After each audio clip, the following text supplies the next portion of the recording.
Une pauvre fille appelle un taxi pour rentrer chez elle, mais monte par erreur dans la voiture d'un inconnu et se retrouve conduite jusqu'au manoir d'un millionnaire. Lorsqu'il la voit, l'homme est choqué. La pluie tombait sans relâche sur les trottoirs brillants de Lyon, lavant les traces de la journée comme une scène prête à être rejouée. Il était presque 2 heures du matin lorsqu'une dernière cloche tinta dans le petit bistrot du quartier des Brotteaux. Camille Lefebvre, 28 ans, retira son tablier avec un soupir mêlé de fatigue et de frustration. La dispute avec Gérard, le gérant au tempérament explosif, bourdonnait encore dans ses oreilles. Elle avait tenu bon toute la soirée, mais à présent, chaque mot, chaque reproche revenait en boucle comme un refrain toxique. Elle passa la main dans ses cheveux humides de sueur et d'humidité, attrapa son sac et sortit par la porte de service. L'air nocturne lui fouetta le visage, une bouffée froide et grise. La pluie s'était intensifiée, fine et tranchante comme des aiguilles. Camille n'avait ni parapluie, ni manteau digne de ce nom. Elle hésita sous l'auvent, puis sortit, son téléphone craquelé pour ouvrir une application de transport. Il ne lui restait presque rien sur son compte en banque, mais elle avait encore un vieux bon de réduction numérique, retrouvé par hasard dans un email oublié. Elle entra l'adresse de son studio à Saint-Priest, un quartier modeste à la périphérie de la ville. Quelques minutes plus tard, une voiture noire s'annonça sur l'écran. Elle leva les yeux. À travers la buée et les lampadaires jaunâtres, elle aperçut un véhicule foncé qui ralentissait devant l'entrée du restaurant. Aucune autre voiture en vue. Sans réfléchir davantage, elle traversa en courant, esquivant les flaques, et ouvrit la portière arrière. L'intérieur était sombre mais chaud. Un homme au profil net, vêtu d'un costume sombre, était au volant. Il ne se retourna pas, ne prononça pas un mot.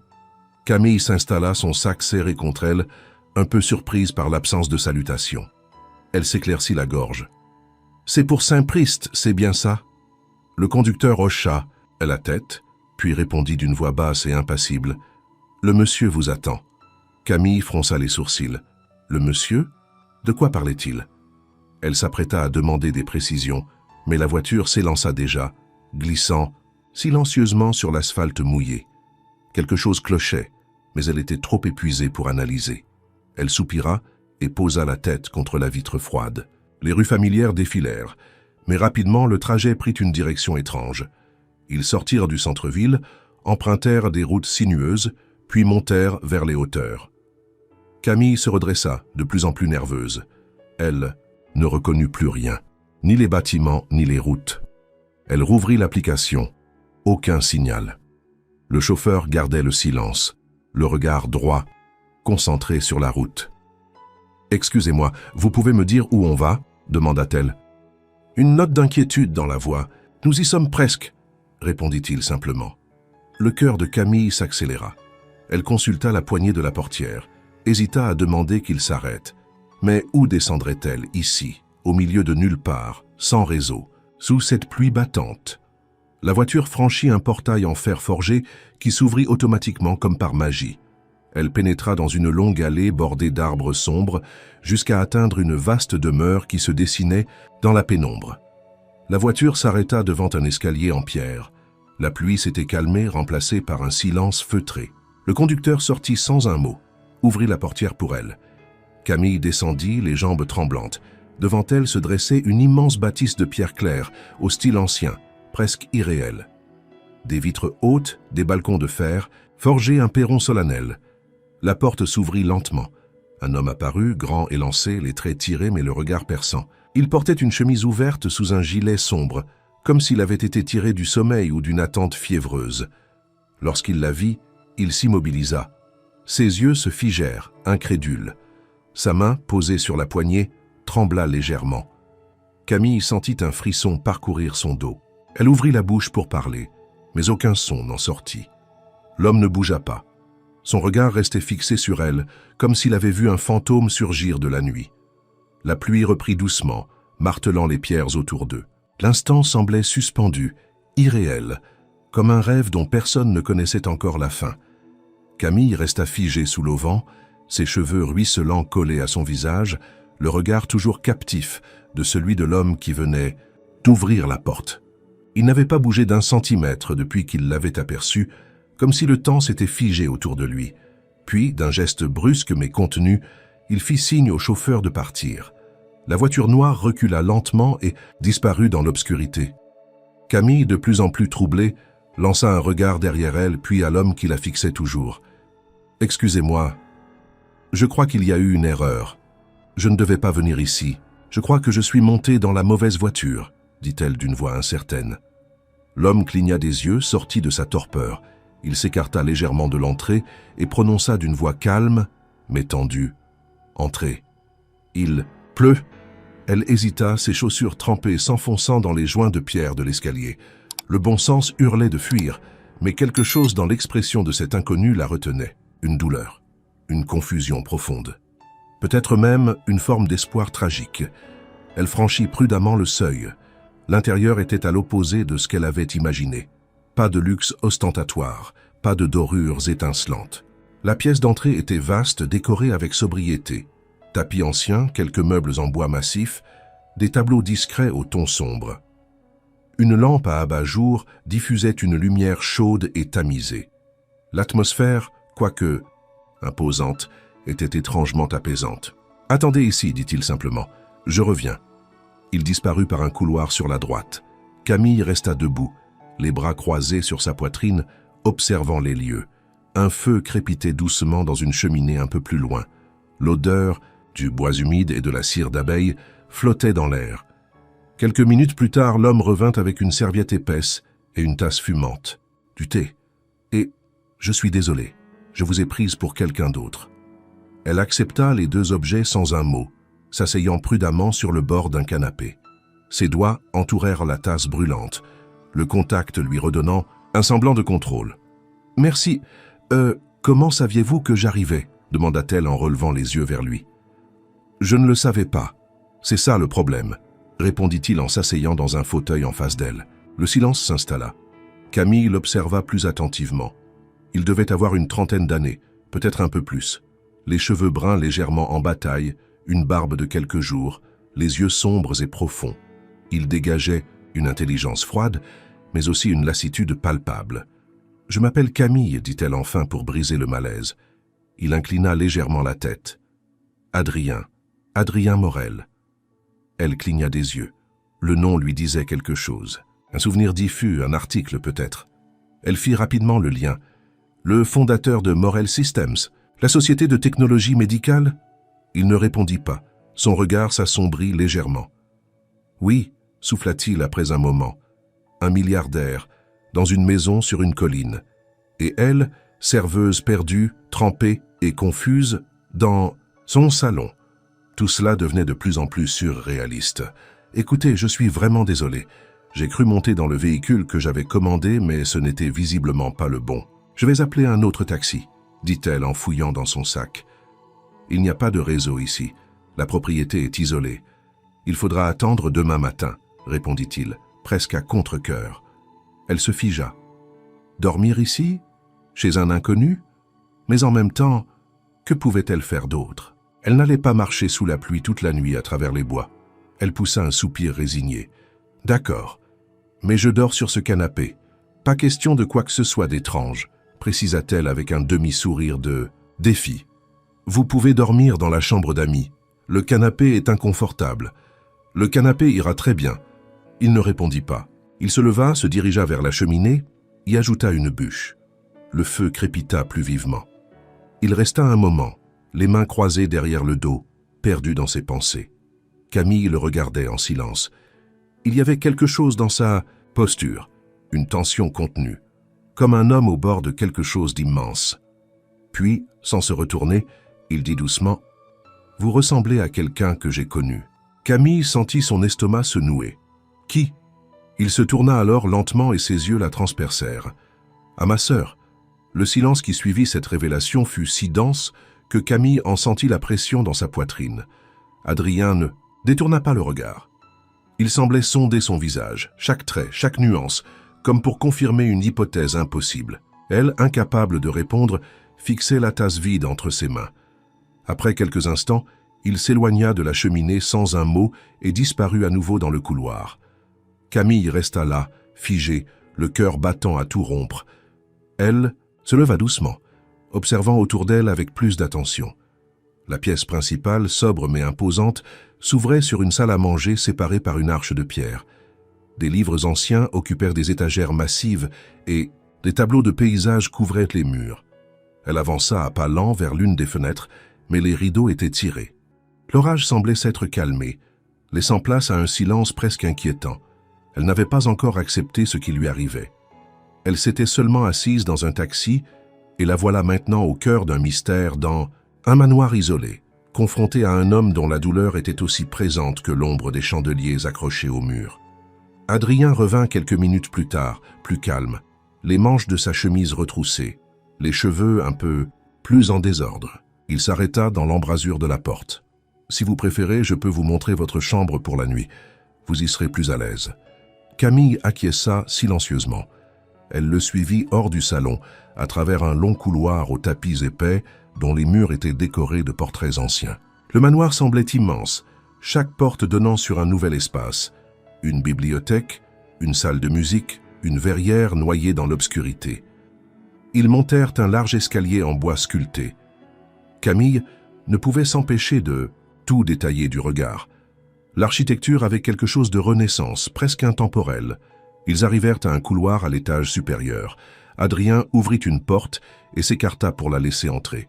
« Vous trouverez tout ce qu'il vous faut ici. Si vous avez besoin de quoi que ce soit, la chambre en face est la mienne. »« Merci, » murmura-t-elle. Il referma doucement la porte. La chambre était sobre mais chaleureuse, avec un lit large, une armoire ancienne, un fauteuil et une petite table près d'une fenêtre. Des draps propres, une couverture pliée. Camille posa son sac sur la chaise et s'approcha du miroir au-dessus de la commode. Elle se regarda. Ses cheveux humides, ses joues pâles, ses yeux écarquillés.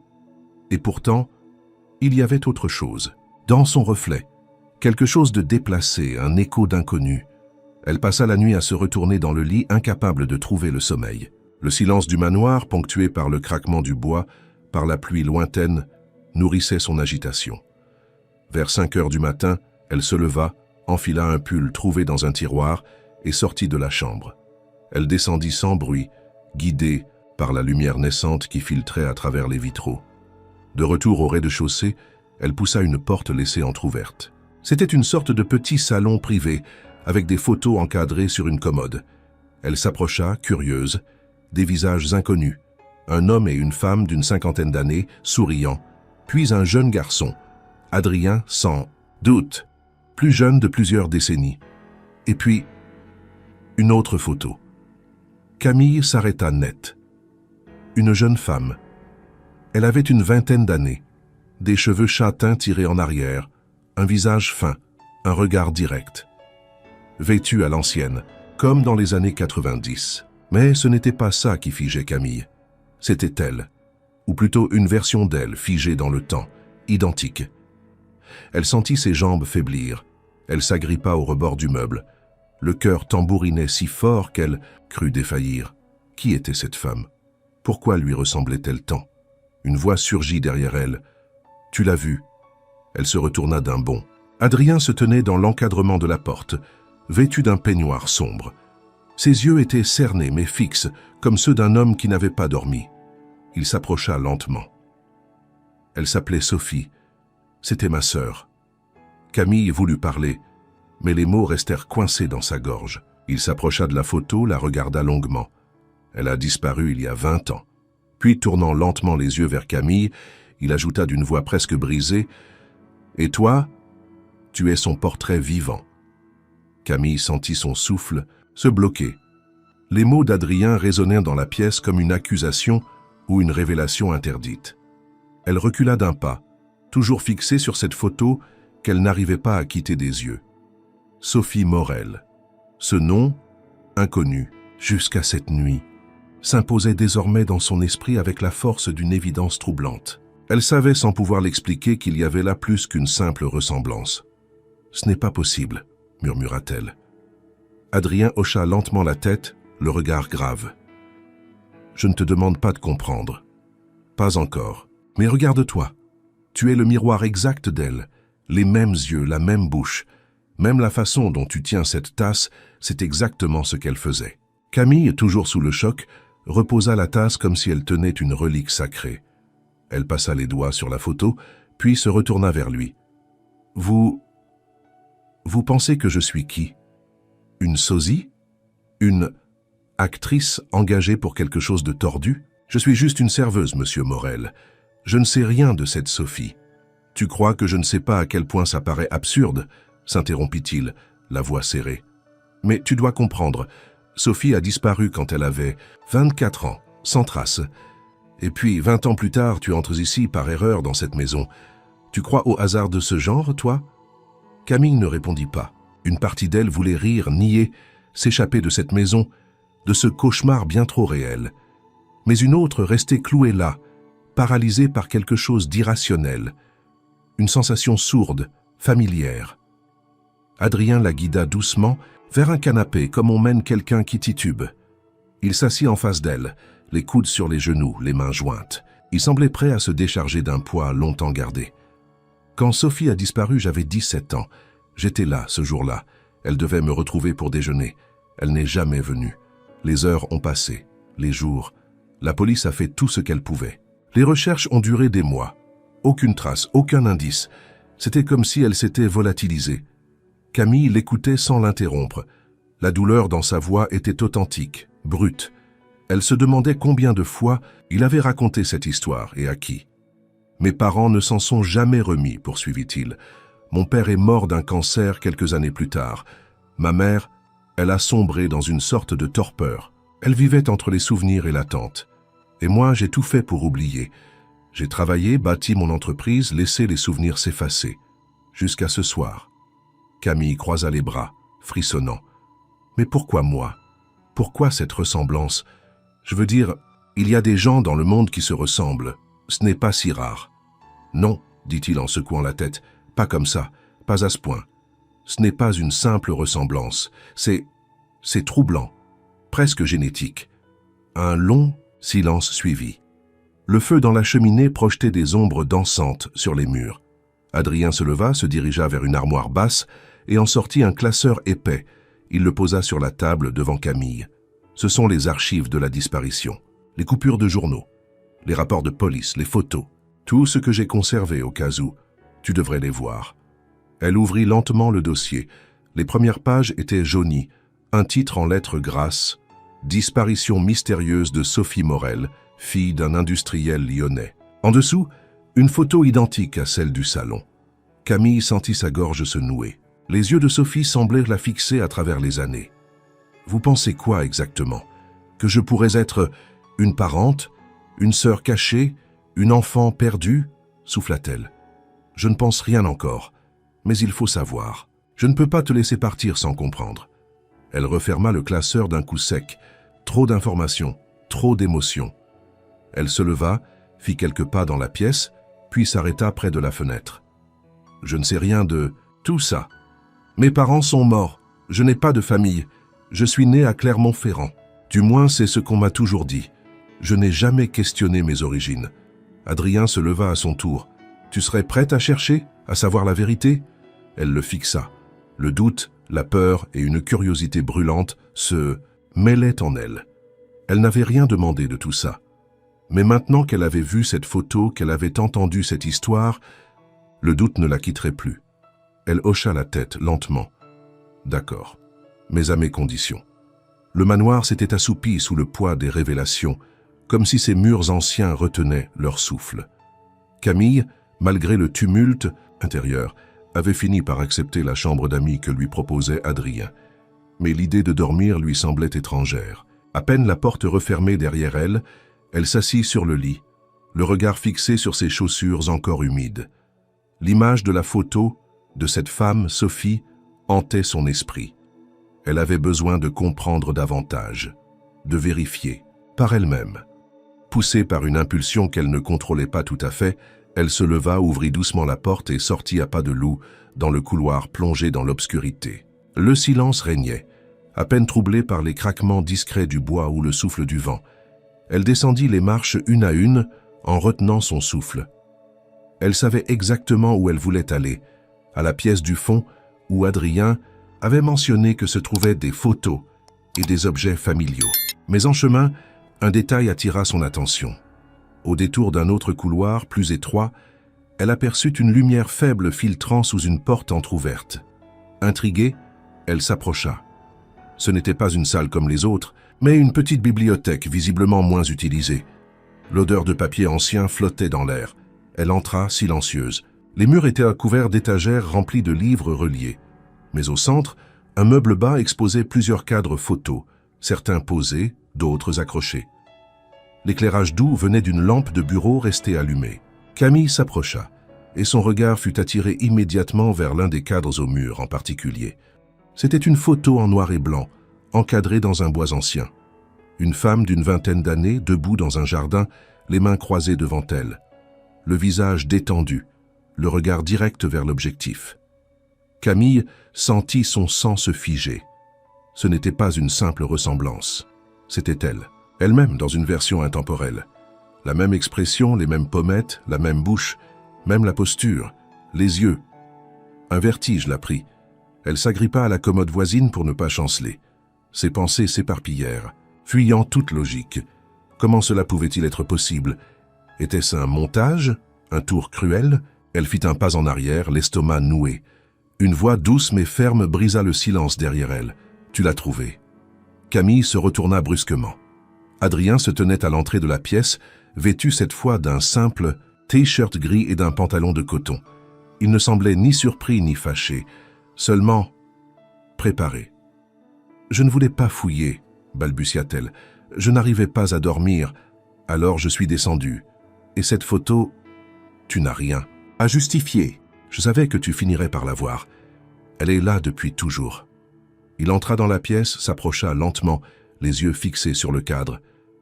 Elle a été prise en 1998, quelques mois avant sa disparition. C'était un été chaud, je me souviens encore du jour exact. Camille resta immobile. « Et tu trouves normal que je sois identique à elle? » « Non, rien dans tout ça n'est normal, mais je ne crois pas aux coïncidences, pas quand elle crie aussi fort. » Elle se détourna, le cœur battant à tout rompre. « Je ne suis pas Sophie, Adrien. Je sais, mais tu es lié à elle. Je le sens, tu ne peux pas être là par hasard. » Elle s'approcha du cadre, tendit la main pour le décrocher, mais hésita. Elle avait peur de ce que ce visage figé représentait.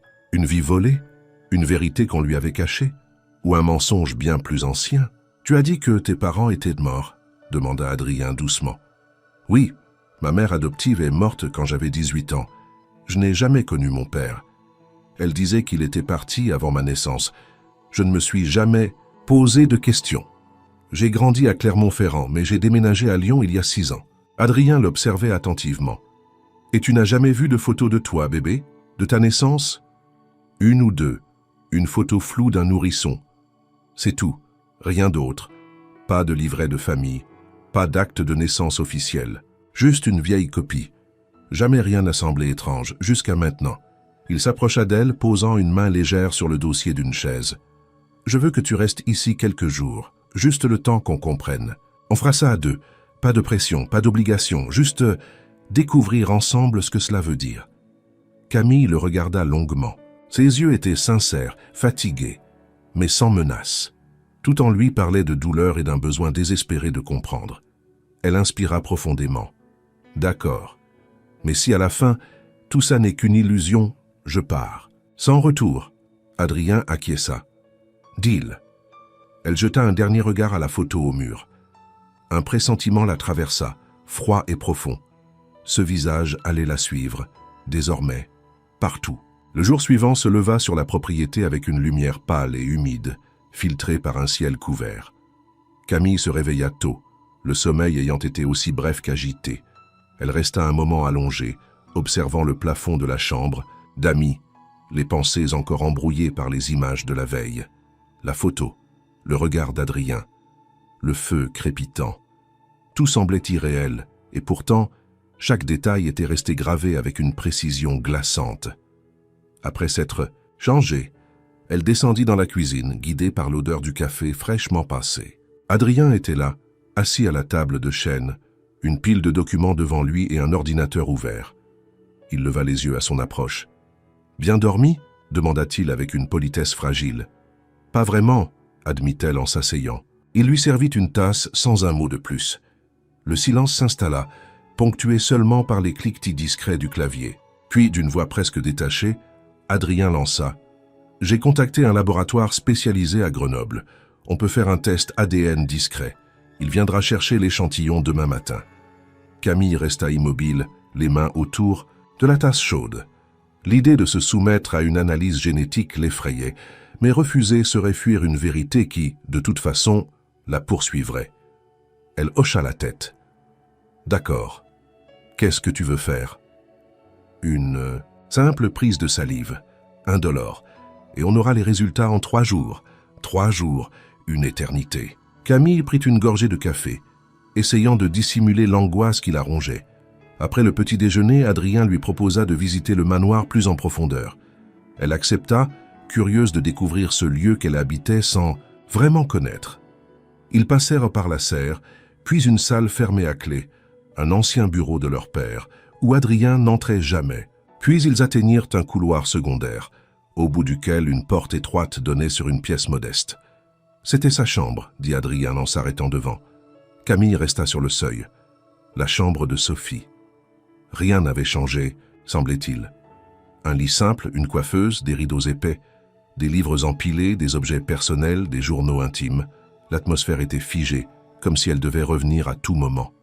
Elle entra lentement, effleurant les meubles, regardant chaque détail. Sur la table de nuit, une boîte à bijoux en bois verni. Elle l'ouvrit. À l'intérieur, un médaillon en argent.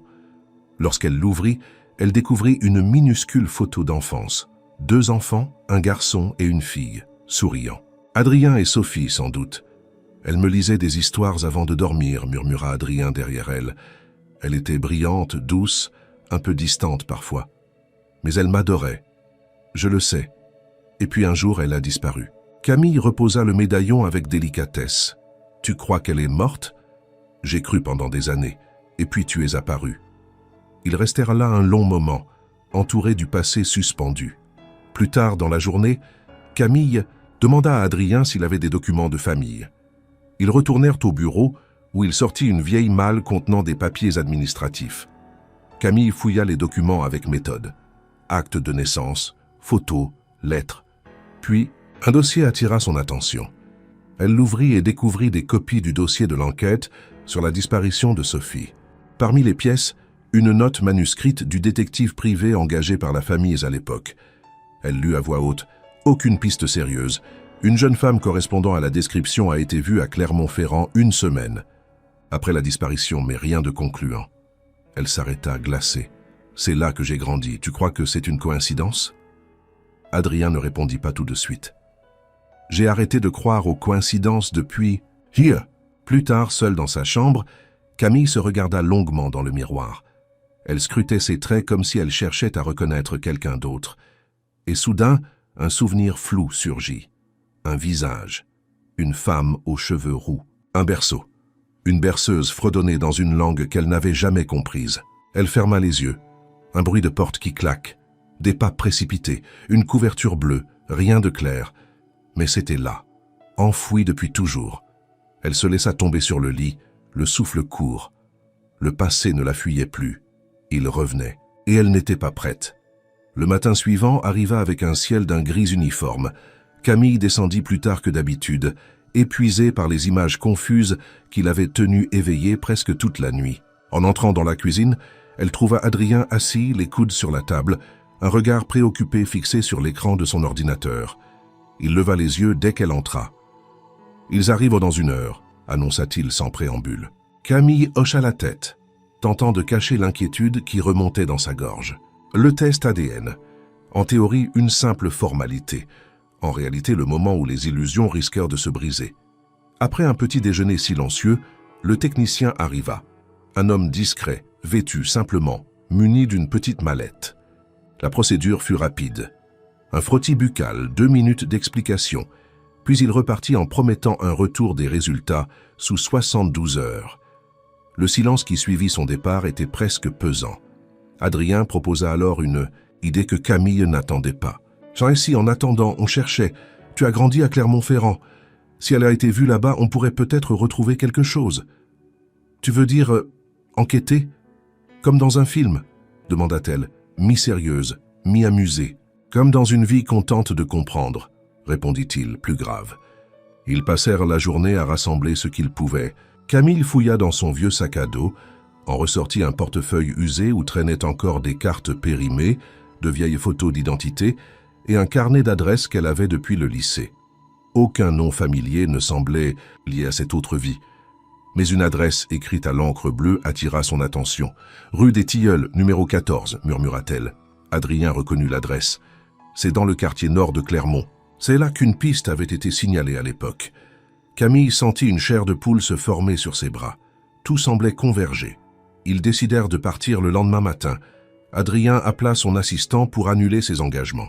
Camille, de son côté, ne pouvait s'empêcher de penser que chaque pas les rapprochait d'une vérité qu'elle n'était pas certaine de vouloir découvrir. Le trajet jusqu'à Clermont-Ferrand se fit en silence. Les paysages défilaient à travers la vitre sans qu'elle en retienne les contours. Lorsqu'ils arrivèrent, elle eut l'impression de retrouver une ville étrangère. Les souvenirs étaient flous, presque irréels.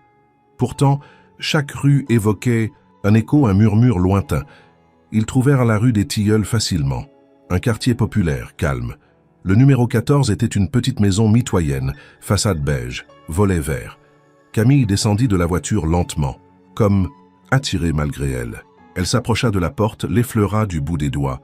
« J'ai déjà vu cette poignée », souffla-t-elle. Adrien la suivait de près. Ils sonnèrent. Personne ne répondit. Une voisine les observa depuis sa fenêtre. Adrien s'en approcha. Expliqua poliment qu'il cherchait des informations sur les anciens habitants de la maison. La femme, âgée, ridée par le temps, ouvrit doucement sa porte. La dame qui vivait là, oui, je m'en souviens bien, une femme discrète, toujours seule. Elle disait que sa fille était malade, qu'elle ne sortait jamais. Puis un jour, elles ont disparu. Comme ça. En 1999, je crois. Ou 2000. Je ne sais plus trop. Camille sentit ses jambes faiblir. « Elle était rousse ?» demanda-t-elle. « Oui, oui. De beaux cheveux roux, toujours bien coiffés. Un peu étrange mais gentille. » Adrien posa une autre question, mais Camille n'écoutait plus. Elle regardait la fenêtre à l'étage de la maison. Une silhouette lui revint. Elle, petite fille, regardant par cette même fenêtre. Une lampe à lumière jaune, une boîte à musique, une voix fredonnant une mélodie oubliée. Ils remercièrent à la voisine, quittèrent la rue à pas lents. Le soir tombait. Adrien, au volant, lui lançait de brefs regards. « Tu te souviens de cette maison ?»« Je crois que oui, » répondit-elle, la voix tremblante. « Ou du moins, mon corps s'en souvient. » De retour à Lyon, le manoir semblait plus familier, presque rassurant. La nuit s'installa lentement, enveloppant les souvenirs, les doutes, les frissons. Camille resta éveillée longtemps, relisant les documents trouvés dans la malle, et elle comprit, pour la première fois, qu'elle voulait vraiment savoir. Pas pour Adrien, pas pour Sophie, pour elle, pour cette petite fille dans la maison de la rue des Tilleuls qui n'avait jamais su à qui elle appartenait. Le 3e jour arriva, et avec lui, une tension presque insoutenable. Camille avait passé la matinée à faire les 100 pas dans la bibliothèque, incapable de se concentrer sur quoi que ce soit. Adrien, de son côté, était étrangement calme, comme s'il s'était préparé à toutes les éventualités. Lorsque le téléphone sonna peu après 14 heures, les deux se figèrent.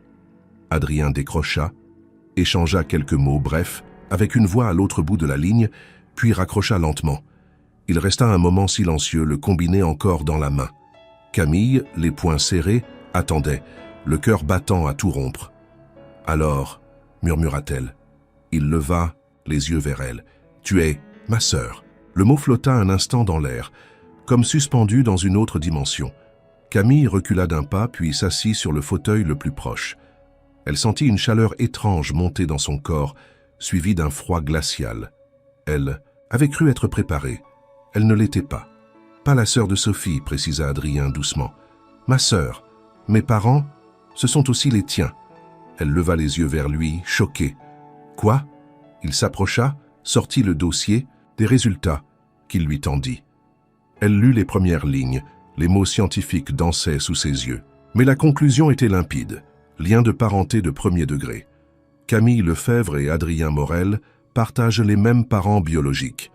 Adrien s'assit en face d'elle, les mains croisées. Tu n'es pas la fille de Sophie, tu et sa sœur cadette, disparue quand tu étais bébé. 10 mois, à peine. Camille resta un long moment sans voix. Puis une question s'imposa. Disparue comment? Enlevée. Devant la maison. C'était un matin d'automne. Tu étais dans la poussette, avec maman. Elle est entrée chercher une couverture, à peine 1 minute. Quand elle est sortie, tu n'étais plus là. Ils ont retourné le quartier, la ville. Rien, pas un témoin, pas un indice. Tu t'étais évaporé. Camille sentit une pression monter dans sa poitrine. Elle avait envie de pleurer, de crier, de rire, tout à la fois. Elle se leva, marcha de long en large dans la pièce. Ma mère... Enfin, la femme qui m'a élevée, elle n'a jamais parlé d'adoption. Jamais. Elle disait que mon père était parti. Elle prétendait que j'étais né chez elle, mais il n'y a jamais eu de certificat, jamais de trace. Parce que c'était illégal, répondit Adrien. Elle t'a enlevé et t'a caché toute ta vie. Camille se laissa tomber sur le canapé, l'esprit envahi de souvenirs fragmentés. La maison de Clermont, les rideaux violets, les murs toujours fermés. Elle comprenait enfin cette sensation d'étrangeté qu'elle avait toujours eue sans jamais savoir nommer. « Tu sais qui elle était ?» demanda-t-elle soudain. « Pas encore, mais on va le découvrir. Maintenant qu'on sait qui tu es, on peut remonter le fil. » Le reste de la journée se déroula comme dans un rêve. Adrien contacta ses avocats, mit en route des recherches. Camille, elle, oscillait entre euphorie et abattement. Elle passait d'un sentiment de perte à un émerveillement brut. Elle n'était plus seule. Elle avait une histoire, une origine, un frère. Le soir venu, ils s'assirent près du feu. Adrien avait ouvert une bouteille de vin qu'il versa dans 2 verres sans cérémonie. Ils trinquèrent en silence. « Tu sais, dit-il, maman t'appelait la petite étoile. Elle disait que tu étais arrivé comme une lumière après des années de peine. Ton absence l'a détruite. Elle est morte sans jamais cesser de te chercher. » Camille baissa les yeux. Les larmes qu'elle retenait depuis le matin glissèrent enfin sur ses joues. Elle ne répondit rien. Adrien posa doucement une main sur la sienne. « Tu es revenu, et c'est tout ce qui compte maintenant. » La révélation de la veille pesait encore dans chaque pièce du manoir. Les murs semblaient écouter, comme s'ils reconnaissaient enfin la voix d'une enfant perdue. Camille se leva ce matin-là avec un poids nouveau sur les épaules. Elle savait maintenant qui elle était. Ou du moins, elle en connaissait les contours. Assise devant une pile de dossiers que Adrien avait fait venir, elle fouillait les archives avec une attention minutieuse. La disparition, les coupures de journaux, les lettres de désespoir de ses parents biologiques. Elle lisait chaque mot, comme si elle cherchait à combler les années manquantes de sa vie. Une photo d'elle bébé, prise quelques jours avant son enlèvement, la bouleversa. Elle s'y reconnaissait immédiatement. La même fossette sur la joue gauche, le même regard curieux. Elle caressa la photo du bout des doigts, émue par la tendresse que le cliché exhalait. « Je me demande comment j'ai pu oublier tout ça, souffla-t-elle à Adrien, assis en face d'elle. Tu étais trop jeune. Dis-moi, le cerveau efface ou enterre, mais parfois les souvenirs refont surface quand on les appelle. » Camille ferma les yeux. Et comme si ces mots avaient agi comme une clé, des images floues surgirent. Une femme aux cheveux roux, des éclats de voix, une peluche abîmée qu'elle n'avait pas vue depuis l'enfance. Un tapis vert, une mélodie sifflée. Elle ouvrit les yeux, bouleversée. Je crois que je me souviens d'elle. La femme qui m'a élevée. Elle n'était pas cruelle, mais il y avait quelque chose de triste en elle, quelque chose de toujours inquiet. Elle t'a enlevé, Camille, dit Adrien avec douceur. Peu importe ses intentions, elle a détruit notre famille. Et pourtant, elle m'a nourri, aimé, protégé. Adrien hocha la tête. Il comprenait la complexité du lien. On a retrouvé son nom, dit-il en tendant un document. Elle s'appelait Madeleine Arnaud. Elle a été employée ici, femme de chambre, renvoyée en 1998 pour comportement étrange. Camille lut le rapport. Une note ajoutée à la main signalait un attachement excessif à la petite dernière. Cela lui glaça le sang. Tu crois qu'elle m'a enlevé pour me garder comme sa fille? Je crois qu'elle était déséquilibrée et qu'elle a vu en toi un substitut. Peut-être à Sophie, peut-être à une douleur qu'on ne connaîtra jamais. Ils décidèrent de retourner à Clermont-Ferrand. Adrien contacta un ancien inspecteur en retraite qui avait mené les premières investigations. L'homme, aujourd'hui âgé, les reçut dans une maison modeste à la sortie de la ville. Son visage s'éclaira en les voyant. « Je n'aurais jamais cru vous revoir pour ce dossier, » dit-il en serrant la main d'Adrien, « ni vous rencontrer, mademoiselle. » Ils passèrent des heures à discuter. L'homme leur montra de vieux croquis, des notes d'interrogatoire, des indices qui, à l'époque, avaient semblé insignifiants. Un témoin avait vu une femme quitter le quartier Morel avec un landau, mais personne ne l'avait cru. Trop peu précis, pas de preuves. Le dossier a été refermé faute d'éléments, expliqua-t-il. Mais aujourd'hui, avec votre témoignage, avec ce test ADN, c'est une autre histoire. Camille remercia le vieil homme.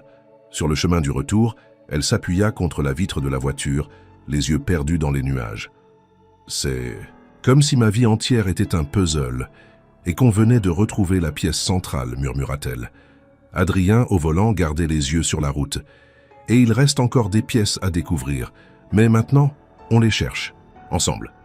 De retour au manoir, Camille alla dans la chambre de Sophie. Elle s'assit sur le lit, ferma les yeux et laissa venir les images. Cette fois, elles étaient plus nettes.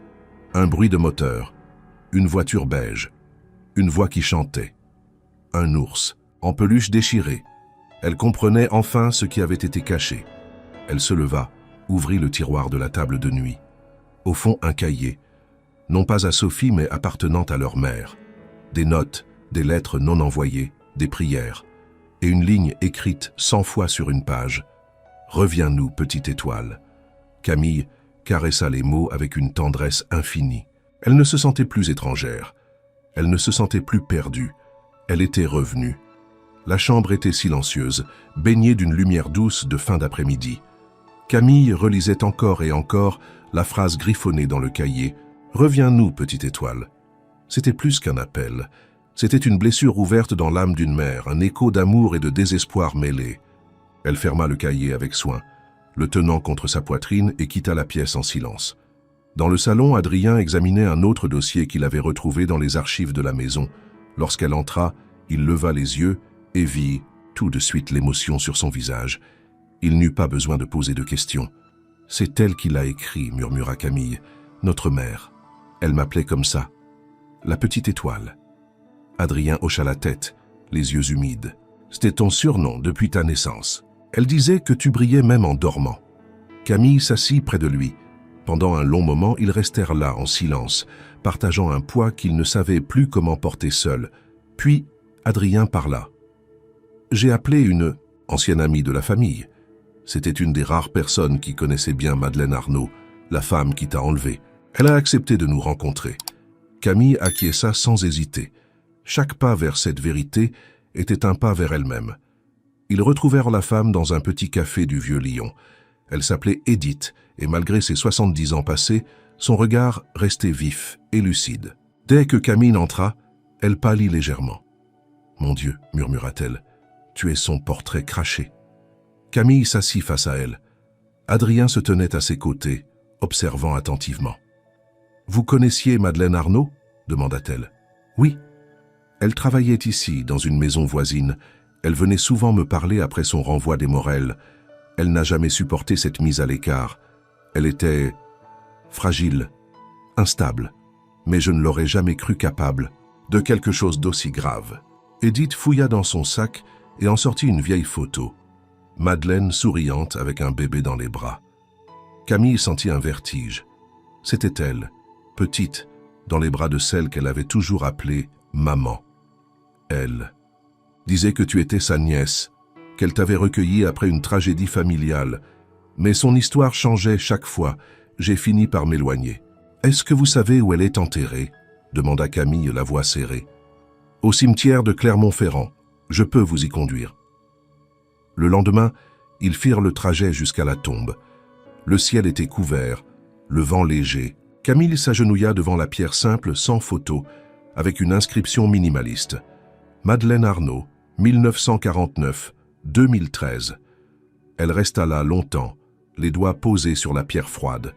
« Je ne sais pas pourquoi tu as fait ça, » murmura-t-elle. « Peut-être parce que tu étais seule, peut-être parce que tu étais brisée, mais malgré tout, merci pour m'avoir nourri, pour m'avoir protégé, même dans le mensonge. » Adrien resta en arrière, respectant ce moment intime. Il savait que ce n'était pas le pardon qu'elle offrait, mais la compréhension d'un passé trop complexe pour être jugé à la hâte.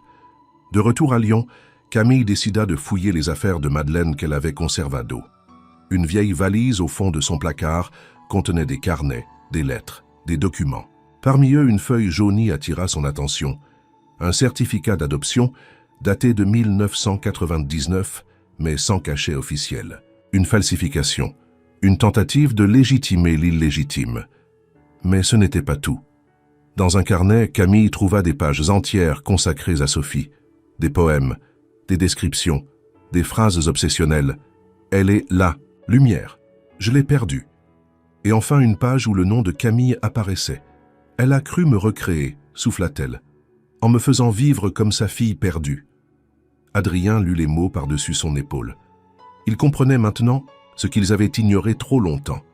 Madeleine n'avait pas seulement enlevé Camille, elle avait tenté de recréer Sophie à travers elle, dans un cycle de douleur et de fantasmes inachevés. Le puzzle, enfin, avait toutes ses pièces. Camille se leva, ferma le carnet et regarda Adrien. « Maintenant, je veux vivre. Pas survivre à ce passé. Vivre vraiment. » Il hocha la tête. « Et tu n'as plus à le faire seul. » Le manoir semblait plus lumineux, malgré le ciel toujours gris au dehors. Depuis le retour de Camille de Clermont-Ferrand, une transformation subtile s'était opérée. Les silences pesants avaient donné place à des conversations calmes. Les doutes s'étaient installés avec une dignité nouvelle, et entre elle et Adrien, un lien véritable commençait à se tisser. Mais malgré la paix relative, quelque chose persistait, comme une ombre à la périphérie de la vérité. Camille le sentait. L'histoire n'était pas encore complète. Adrien, de son côté, ne restait pas inactif. Il avait chargé son équipe juridique de reconstituer le parcours de Madeleine Arnaud après son renvoi des Morel. Ce qu'ils découvrirent ne fit qu'alimenter à perplexidad de Ambos. Elle avait changé d'identité à un moment, annonça-t-il en consultant les documents. Un faux nom, une adresse fictive, des papiers modifiés, tout a été orchestré avec soin. C'était une opération pensée, pas un acte impulsif. « Tu veux dire qu'elle a planifié l'enlèvement ?» demanda Camille, abasourdie.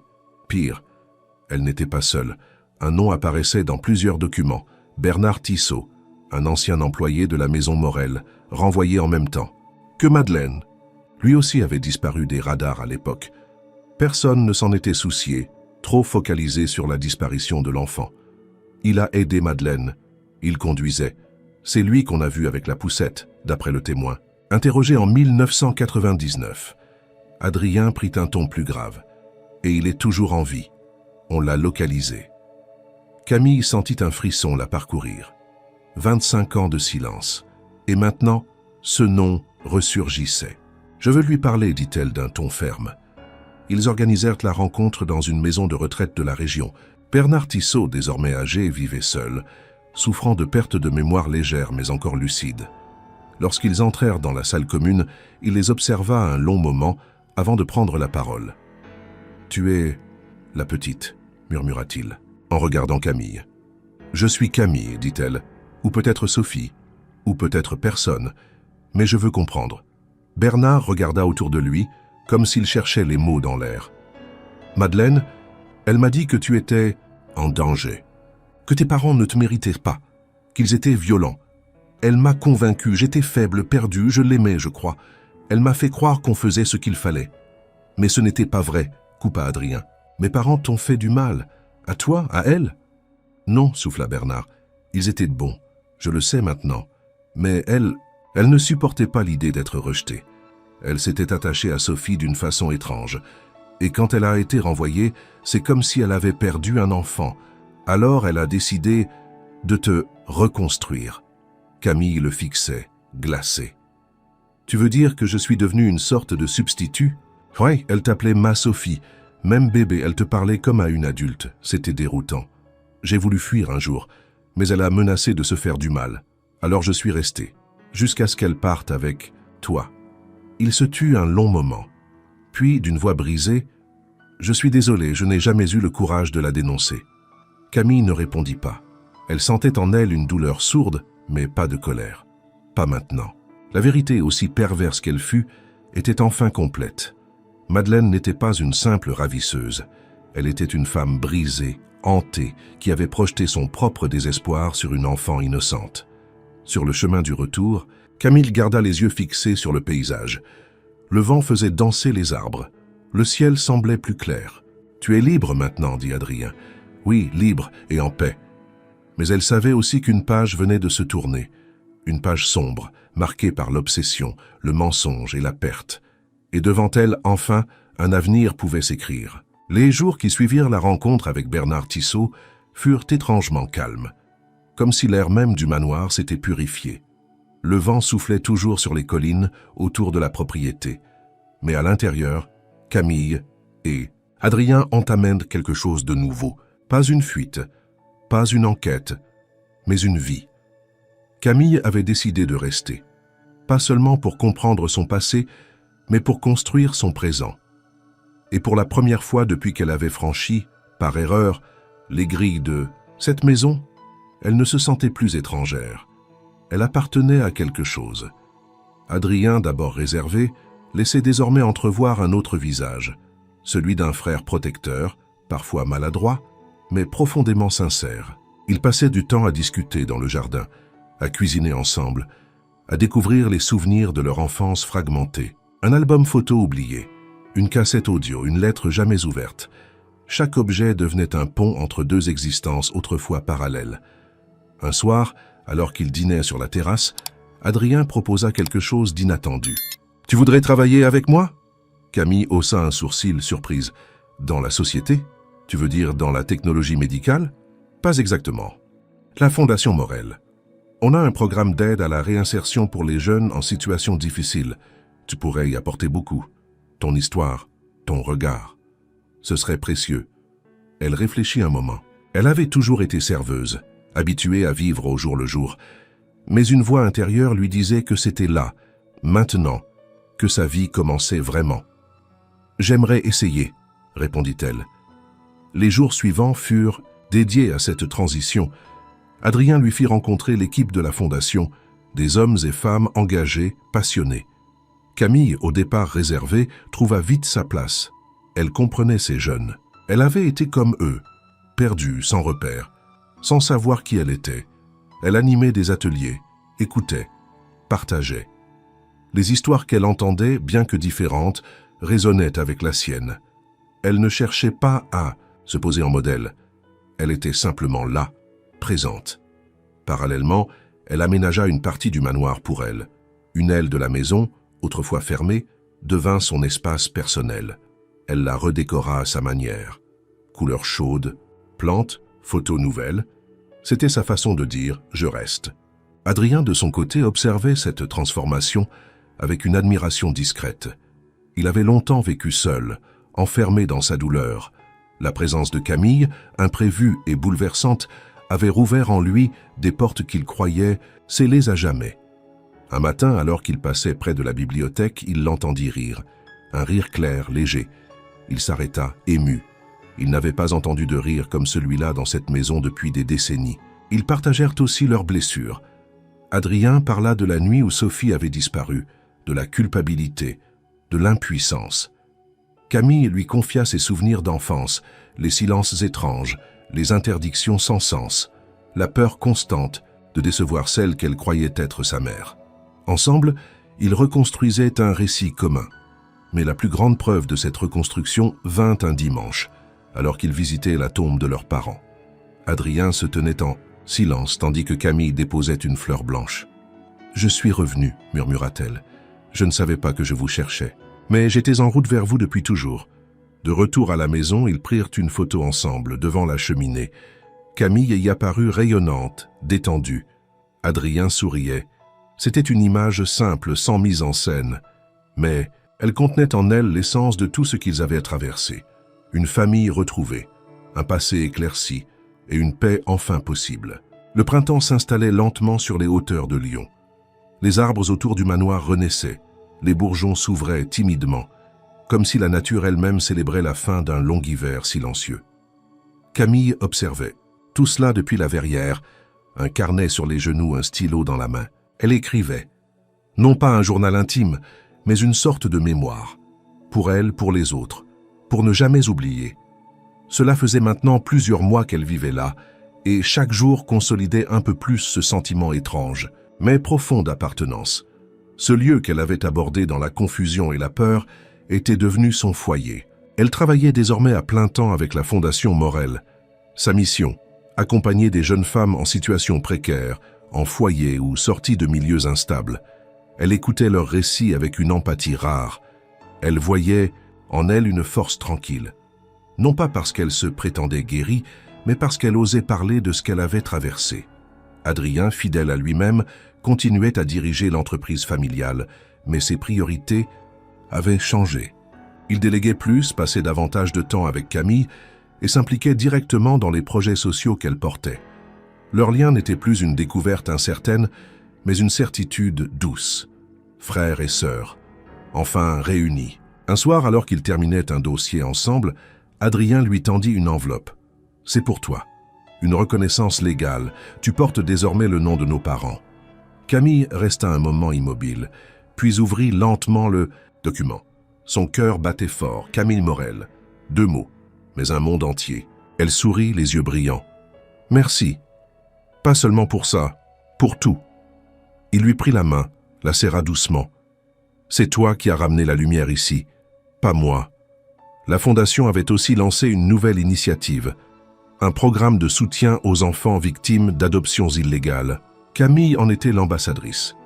Sa voix, autrefois invisible, portait maintenant dans des conférences, des séminaires, des médias.